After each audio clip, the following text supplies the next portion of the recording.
Theorem number 6.1। इस theorem को start करने से पहले थेल्स बाबा को प्रणाम करो सब लोग। हाँ, बोलो थेल्स बाबा की जय। क्योंकि ये थ्योरम बनाई नहीं है और ये थ्योरम बहुत इंपॉर्टेंट है, मैं तो बता दूं।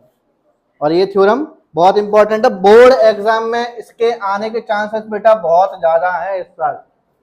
बोर्ड एग्जाम में ये वाले थ्योरम बहुत ज्यादा चांसेस लेकर आई है, मतलब आने के चांसेस बहुत ज्यादा। उज्जवल बोर्ड पर देखो, इस थ्योरम का नाम क्या है, पेपर में आती कैसे ये वाली थ्योरम, जरा ये सुन लो, पेपर में थ्योरम कैसे आती है। पेपर में थ्योरम आएगी state and prove basic proportionality theorem. State and prove basic proportionality theorem, या फिर ऐसे भी आ सकती है state and prove Thales theorem. इस थ्योरम को दो नाम है, दोनों नाम मैं तुम बता देता हूँ। एक नाम बीपीटी है, बेसिक प्रोपोर्शनैलिटी थ्योरम, और दूसरा क्या है, थेल्स थ्योरम। पेपर में आता है स्टेट एंड प्रूव, मतलब वो स्टेटमेंट भी पूछना चाहता है आपको, पेपर में इसका स्टेटमेंट भी बताना पड़ेगा। यहां से लेकर यहां तक ये पूरा याद होना चाहिए। अब मैं इसका प्रूफ करना स्टार्ट कराता हूँ, प्रूफ कराता हूँ, पहले समझाता हूँ कि थ्योरम में बोला क्या गया। थ्योरम में ये बोला गया, if a line is drawn parallel to one side of a triangle. ये बोला गया कि बेटा मान लो जैसे मेरे पास कोई ट्राइंगल है, मैंने कोई ट्राइंगल बना दी है यहाँ पर, मान लो ये ट्राइंगल हमारे पास यहाँ पर, ठीक है, इस ट्राइंगल को अपन ने बना दिया यहाँ पर। अब ये बोला गया ट्राइंगल के अंदर, अगर किसी ट्राइंगल के अंदर हमने यहाँ पर एक पैरेलल लाइन ड्रॉ की, ये जो लाइन मैंने यहाँ पर ड्रॉ की है ये पैरेलल है नीचे वाले लाइन के, नीचे वाले लाइन के ये वाली लाइन पैरेलल है, ये पैरेलल का निशान होता है, ध्यान रखना। दोनों लाइन कैसी हैं, पैरेलल है। तो फिर अगर किसी भी ट्राइंगल में एक लाइन बीच में हम ड्रॉ करें, अगर वो नीचे वाले के पैरेलल है, तो ये जो लाइन होती है ना, ये वाली जो लाइन है, ये लाइन बाकी की दो साइड्स को सेम रेशियो में डिवाइड करेगी। इस थ्योरम को हम क्या बोलते हैं, बीपीटी, बेसिक प्रोपोर्शनैलिटी थ्योरम। समझ में आया, समझ में आ गया, ये बीपीटी हमारे पास। एक बार अब इसको हम प्रूफ करेंगे। प्रूफ अभी कराना है बाद में कराना है, अभी कर लेते हैं हाल किया, ठीक है। थोड़ा बड़ा प्रूफ है इसका, पेपर में 4 नंबर में आता है, पेपर में 4 नंबर में इसका प्रूफ आता है। थ्योरम समझ में आ गई ना, एक बार फिर से इसको समझो। किसी भी ट्राइंगल में अगर हम ये वाली लाइन इस लाइन के पैरेलल ड्रॉ करेंगे, तो हमारे पास ये वाली जो लाइन है ना पी क्यू, ये बाकी के दो साइड्स को सेम रेशियो में डिवाइड करेंगे, मतलब A P upon P B और A Q upon Q C, ऐसे प्रूफ करेंगे, ठीक है। अब यहाँ पर इसको हम प्रूफ करना स्टार्ट करते हैं। तो प्रूफ करने के लिए बेटा ध्यान रखना, सबसे पहले तो गिवन लिखा जाता है। क्या लिखा जाता है, याद आ गया, क्लास 9 में सिखाया था, गधा तो चल पड़ा, गधा तो चल पड़ा। G for given, T for to proof, C for construction, P for proof. ये सीक्वेंस में ही लिखा जाता है, आप इसको आगे पीछे कर दोगे नंबर कट जाते हैं, ध्यान रखना। तो इसलिए मैंने उसको इतने फनी वे में तुम लोगों को बताया कि इसको याद कर लेना। वैसे लिखवाऊंगा बेटा नंबर 1 पर गिवन आता है, नंबर 2 पर टू प्रूफ आता है, पता पड़ेगा नंबर 3 पर तुम भगी जाओगे। तो अपन नंबर अपन लिखवा ही नहीं रहे, अपन उसको गधा तो चल पड़ा से याद कराते हैं, ठीक है। तो जी फॉर गिवन, सबसे पहले गिवन लिखेंगे। गिवन क्या है बेटा, गिवन देखो, हमारे पास एक ट्राइंगल एबीसी है, in triangle A B C, इसमें देखो ध्यान से, पी क्यू किसके पैरेलल है, P Q is parallel to B C, P Q is parallel to B C, ठीक है, ये हमें गिवन था। और टू प्रूफ क्या करना है इसमें, हमें टू प्रूफ क्या करना है कि A P upon P B, A P upon P B is equals to A Q upon Q C, ये हमें टू प्रूफ करना है। फिर उसके बाद आएगा बेटा इसमें कंस्ट्रक्शन। कंस्ट्रक्शन, कंस्ट्रक्शन में क्या होगा, कंस्ट्रक्शन भी देखते हैं। कंस्ट्रक्शन में हम इसमें लिखेंगे, कंस्ट्रक्शन इसका बहुत इंपॉर्टेंट है, मतलब इसमें मेन सॉल्यूशन कंस्ट्रक्शन ही है। कंस्ट्रक्शन में यहाँ पर हम क्या लिखते हैं, यहाँ पर हम परपेंडिकुलर लाइन ड्रॉ करते हैं, draw P M perpendicular to A Q. यहाँ पर हमने एक लाइन ड्रॉ की पी एम, ये किसके परपेंडिकुलर है, ए क्यू के। उसके बाद and Q N perpendicular to Q N perpendicular to Q N perpendicular to A P, ठीक है ना। एंड ज्वाइन, एंड इसमें हम ज्वाइन करेंगे, किसको ज्वाइन करेंगे, P C and B Q, इसको ज्वाइन कर दिया। बोलो बेटा इसमें कोई दिक्कत, इसमें कोई दिक्कत तो नहीं किसी को, सभी को समझ में आ रहा है अच्छे से यहाँ तक। अब इसके बाद हम इसका प्रूफ करना स्टार्ट करेंगे। Proof,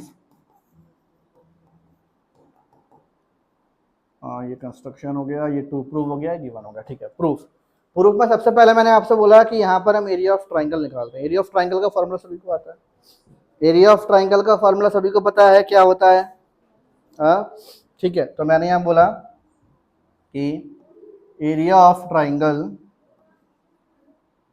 area of triangle A P Q, क्या निकाल रहा हूं मैं, area of triangle A P Q. तो बताओ area of triangle A P Q अगर निकालूंगा, ए पी क्यू, तो किसी भी ट्राइंगल के एरिया का फॉर्मूला क्या होता है, half into base into height. अब ट्राइंगल बना है ऐसा, ध्यान रखना, ऐसे तो बना है उसमें ए पी क्यू, चेक करो ए पी क्यू ऐसे बना है। एक परपेंडिकुलर लाइन यहाँ पर है, एक परपेंडिकुलर लाइन वहां पर है, किसी एक को ले लो जो तुम्हारा मन करे, बताओ किसको लेना है, जो बनाई है यही ले ले, पहले लेनी दोनों ही है, एक एक करके लेंगे, लेकिन क्यू एन ले लें। तो अगर आप अब इसको हाइट मान रहे हो क्यू एन को, अगर हाइट इसको मान रहे हो तो फिर बेस आपको ये माननी पड़ेगी। ट्राइंगल को अगर आप घुमा के रखोगे यहाँ पर, जैसे आपके पास ये ट्राइंगल है, जैसे कि ट्राइंगल को अगर हम थोड़ा सा रोटेट कर दें, इसको घुमा दे ट्राइंगल को, रोटेट कैसे होगा, ये ऑप्शन है इसमें कहीं होना तो चाहिए था। ओहो, गुस्सा हो रहा है यार, ये तो नहीं होगा रोटेट, कोई बात नहीं, तुम इसको समझ जाओ, ये रोटेट हो रहा है। हाँ इधर, अरे वाह, ये परपेंड हाइट हो गई और ये बेस हो गया कि नहीं हो गया, कुमकुम हो गया कि नहीं हो गया, कुमकुम टेंशन में आ गया, अरे सर आपने घुमा दिया, हम नहीं घुमा पा रहे, हमारी कॉपी में ट्राइंगल घूम ही नहीं रहा है। हम कॉपी घुमा लो, तुम कॉपी घुमा लो, एक काम करो फिर हो जाएगा, ठीक है। तो ये समझ में आया, ये समझ में आ गया ना, ठीक है। तो अब यहाँ देखो, मैंने बोला ट्राइंगल ए पी क्यू का एरिया निकाल रहे हैं हम, ए पी क्यू, तो उसका होगा हाफ इंटू बेस, बेस लिया हमने ए पी, तो हाइट कितना होगा इसका, क्यू एन, होगा कि नहीं होगा। अब नीचे वाला ट्राइंगल के एरिया निकाल दो, बी पी क्यू का, area of triangle B P Q. देखो थ्योरम जब पहली बार करते हैं ना, तो थोड़ा सा 10-20% कम समझ में आती है, एक बार इसको छाप लोगे, देख देख के छाप लोगे, पूरा समझ में आ जाएगा, पहले समझ लो बस यहाँ पर ठीक से। बीपी क्यू का ट्राइंगल का एरिया निकाल रहे हैं, अब सुनो जरा, बीपी क्यू ट्राइंगल का एरिया हम यहाँ पर निकाल रहे हैं। बीपी क्यू ट्राइंगल बताओ क्या हाइट होगी और क्या बेस होगा, सोचो क्या हाइट हो गई। देखो मैं तुम्हें बताता हूँ इसमें क्या हाइट होने वाली है। इस ट्राइंगल में जो हाइट होगी वो होगी क्यू एन। अब सोचोगे ओ क्या हो गया सर, ट्राइंगल जी वाला हाइट वो वाली, क्या बात है सर, ठीक क्या कहानी है, मैं तुम्हें समझाता हूँ थोड़ा सा। अच्छा, आप लोगों ने अभी तक टाइप्स ऑफ ट्राइंगल पढ़े हैं कि नहीं पढ़े, आपने पढ़ा होगा इक्विलेटरल ट्राइंगल होता है, आइसोसेलेस ट्राइंगल होता है, स्केलिन ट्राइंगल होता है, एक ट्राइंगल और होता है, इस ट्राइंगल का नाम है विकलांग ट्राइंगल। अरे यार हंस के दिखा दे तुम हमेशा, मतलब मैं तुम्हें नई चीज नहीं सिखाऊं। एक और ट्राइंगल कौन सा होता है, विकलांग ट्राइंगल। अब विकलांग किसको बोलते हैं हम, भाई विकलांग क्या होता है, हैंडीकैप है ना, किसी का एक हाथ गायब है, किसी के दोनों ही पैर गायब है, इसी कैटेगरी को तुम बोलते हैं विकलांग, है ना। तो भाई विकलांग ट्राइंगल कैसा ट्राइंगल होता है मैं तुम्हें समझाता हूँ। देखो दो ट्राइंगल बनाऊंगा अभी समझ में आ जाएगा। ये देखो कितना हष्ट पुष्ट ट्राइंगल है, भगवान का दिया हुआ, इसके पास सब है, हाइट भी है और बेस भी है, दो ही चीजें चाहिए होती हैं, हाइट और बेस। और ये बेचारा गरीब, अरे राम राम राम राम, कितना गरीब ट्राइंगल है ये, इसके पास बेस तो है बट इसके पास खुद की हाइट नहीं है। तो ऐसे ट्राइंगल जिसके पास खुद की हाइट नहीं होती, ये बैसाखी का सहारा लेते हैं, पड़ोसी ट्राइंगल का सहारा लेते हैं, इनके पास खुद की हाइट नहीं होती। तो यहाँ पर एक बगल वाले ट्राइंगल की हाइट हम इमेजिन कर लेते हैं। यहाँ देखो बगल वाले ट्राइंगल की हाइट इमेजिन करते हैं, कैसे इमेजिन करते हैं मैं तुम बताता हूँ। यहाँ से थोड़ा सा आगे बढ़ो, आगे बढ़े कि नहीं बढ़े, वहां से थोड़ा सा आगे बढ़ो, अब 90 डिग्री बना कि नहीं बना, तो जो लाइन मिली ये लाइन इस ट्राइंगल की हाइट होगी। समझ आया, समझ आया कैसे लाइन इस ट्राइंगल की हाइट बनी, एक बार फिर तो नहीं समझाना। अब इसको वापस वहां ट्राइंगल पर देखो, बी पी क्यू ट्राइंगल, ये ट्राइंगल कुछ वही विकलांग ट्राइंगल वाले टाइप का था कि नहीं था, इसके पास खुद की तो हाइट थी नहीं, तो अपन ने क्या किया, उसको बेटा थोड़ा आगे प्रोड्यूस किया और फिर यहाँ से आगे प्रोड्यूस किया। तो बताओ कौन सी हाइट बन गई इसकी? अब समझ में आ गया?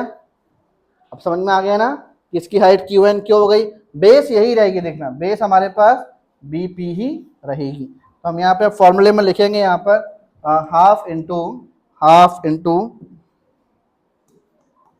बेस में लोगे पी बी और हाइट में क्या लेने वाले इसमें क्यू एन। बोलो बेटा इसमें कोई दिक्कत? इसमें कोई दिक्कत तो नहीं किसी को? बड़े आराम समझना, कुछ पूछना हो तो पूछ लो, एक बार नहीं 4-4 बार पूछ लो, लेकिन पूछ लो। पूछोगे नहीं बेटा तो फिर मुझे मालूम क्या चलेगा कि कितना समझ में आ रहा है।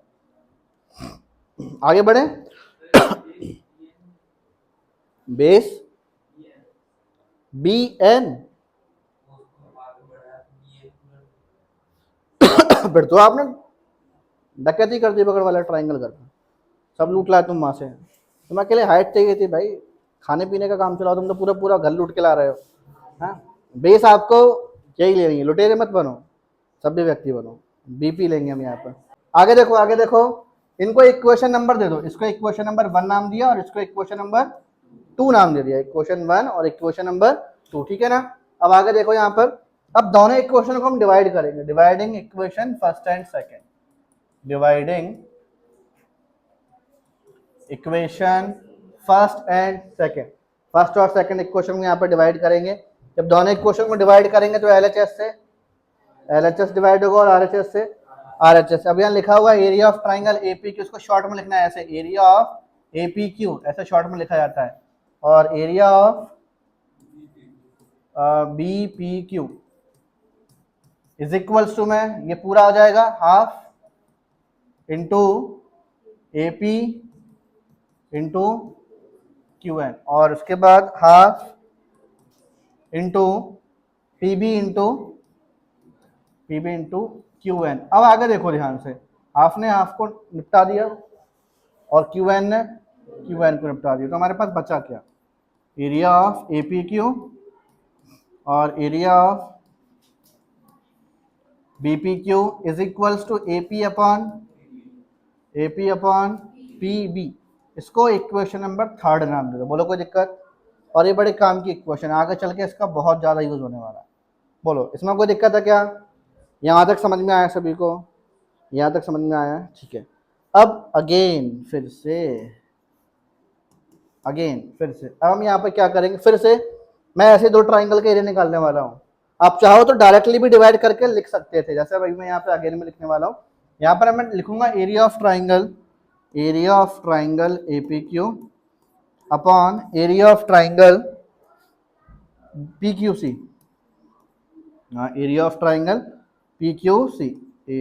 ट्राइंगल पीक्यूसी, इसको डिवाइड कर रहा हूँ। तो देखो एपीक्यू का आप एरिया तो हम पहले निकाल चुके थे, ऐसे दिमाग में आ रहा होगा तुम्हारा, लेकिन हम एपीक्यू का एरिया फिर से निकाल रहे हैं। इस बार मैं बेस दूसरी ले रहा हूँ, हाफ इंटू बेस लेने वाला हूँ यहाँ पर क्या, ए क्यू। अब बताना जब बेस ए क्यू है तो हाइट क्या होगी?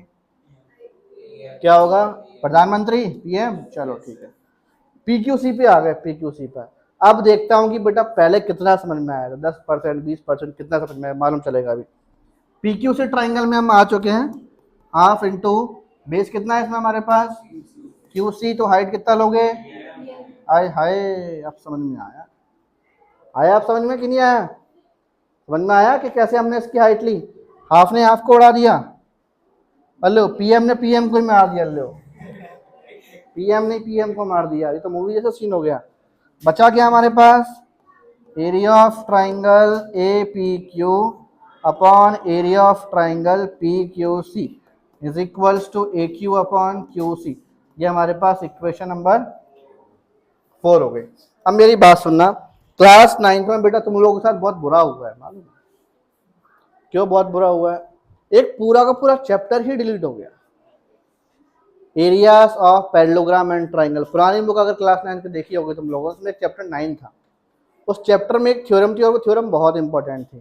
थ्योरम कौन सी थी मैं तुम लोगों को बता दूं, थ्योरम कौन सी थी, बहुत इंपॉर्टेंट थ्योरम थी। उस थ्योरम को पहले हम एक बार यहाँ समझेंगे, उसके बाद उसका यूज करेंगे, क्योंकि इस क्वेश्चन में उसका यूज होने वाला है।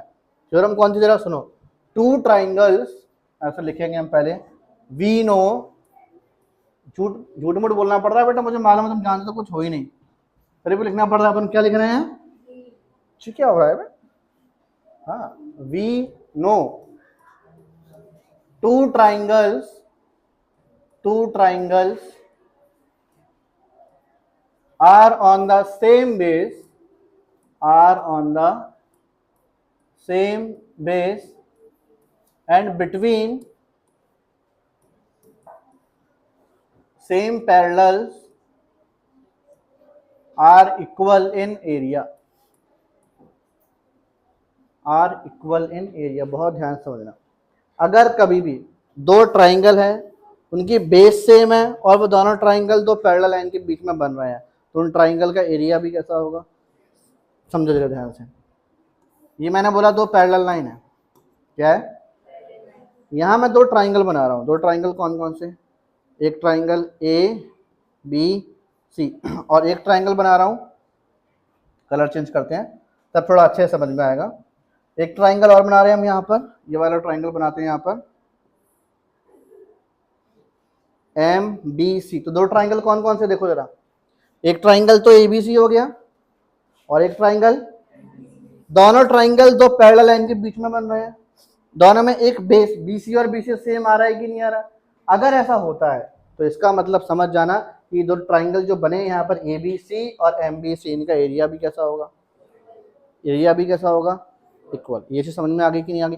अब यही सेम चीज जो यहाँ घट रही है, ये वाली घटना जो यहाँ पर घटी, यही सेम चीज मान लो ऐसे हो जाए। अब बताओ, अरे यार ट्राइंगल उल्टे हो गए इस बार। अभी भी प्रॉपर्टी लगेगी कि नहीं लगेगी? भाई लगेगी कि नहीं लगेगी? लगेगी ना, बिल्कुल। खाओ विद्या रानी कसम, लगेगी है? चलो विद्या बालनी कसम खा जाओ। चीक कौन है? तुझे तो पता होगा, समझ गया मैं। समझ में आ रहा है ना? यही सेम चीज बेटा यहाँ हो रही है, देखो ध्यान से, देखो यही हो रहा है। बी पी,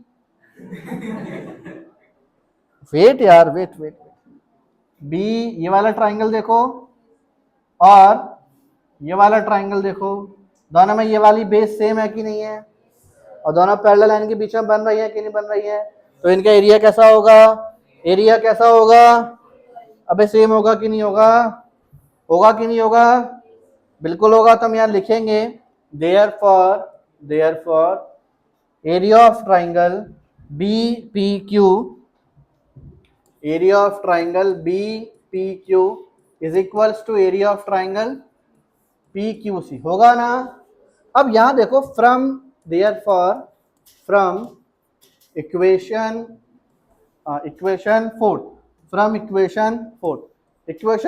फोर्थ में देखो क्या लिखा हुआ है, एरिया ऑफ एपी क्यू लिखा है ना, फिर सामने ए क्यू अपॉन